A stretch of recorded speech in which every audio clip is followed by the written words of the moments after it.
Hey everybody, Claire here from the Kitschy Kitchen, and today I'm going to talk about something that you guys have really kindly brought up in the comments before, and it kind of was about the backdrop of my kitchen and how much you guys are really enjoying it, which I love. So I wanted to talk a little bit about how to style your kitchen counter. So if you look at the space, it's actually really simple. It's just white IKEA cabinets, white Caesar stone top, floating shelves, and that's basically it. If you have an area in your home, usually above the sink, where you want to sort of open up the space and make it feel, I guess I'd say, a little more stylish, I would definitely recommend open shelves or glass shelves, like glass cupboards, just so you have a space where people's eyes can go, they can look at the beautiful things you have, collections that really matter to you. Define the color palette before you define anything else.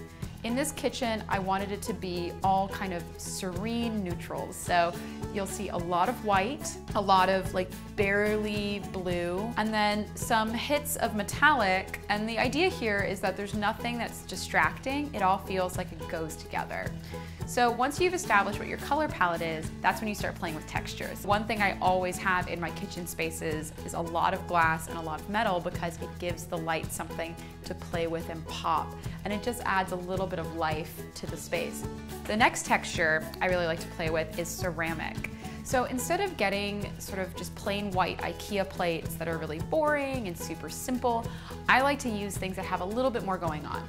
So for instance, these are vintage British stoneware, so you can see it's still white, but it has a little bit of a texture going on.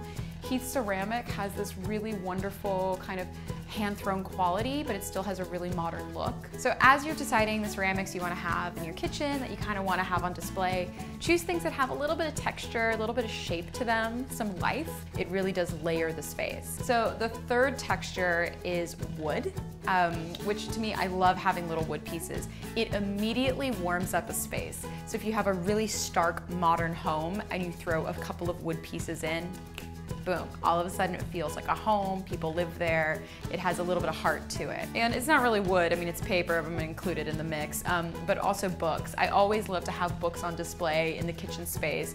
Usually it's kind of unexpected, but I love the color they bring, and same thing, a little bit of softness, and they make the kitchen, I feel, become more part of the house because it sort of weaves it throughout the lifestyle and like living space as well. So the last thing in terms of textures that I like to have in my home are living things. So always make sure to have a big bowl of fruit. I have my thing of lemons, fresh flowers. I have this really over-the-top display that my friend Yasmin did for me, which is gorgeous.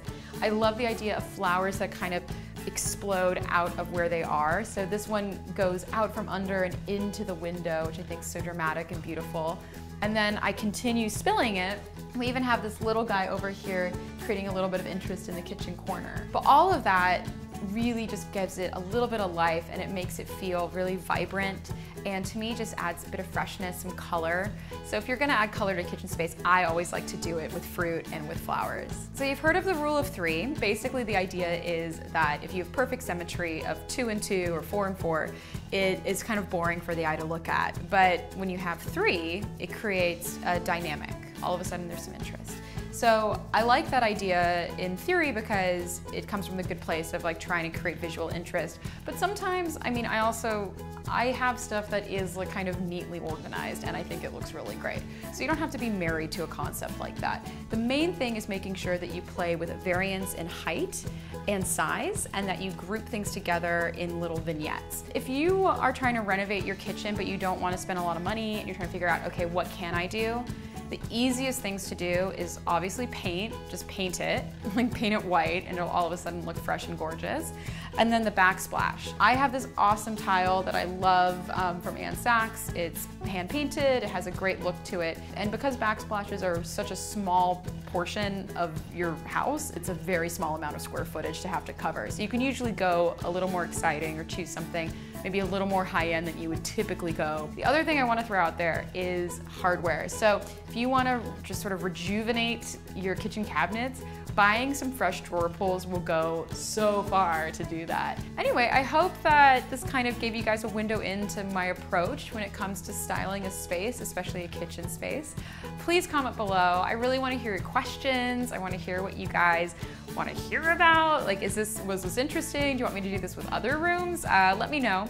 Anyway, thank you so much. Please like the video if you like it. Please follow me on social media if you don't, and I'll talk to you guys later. Bye.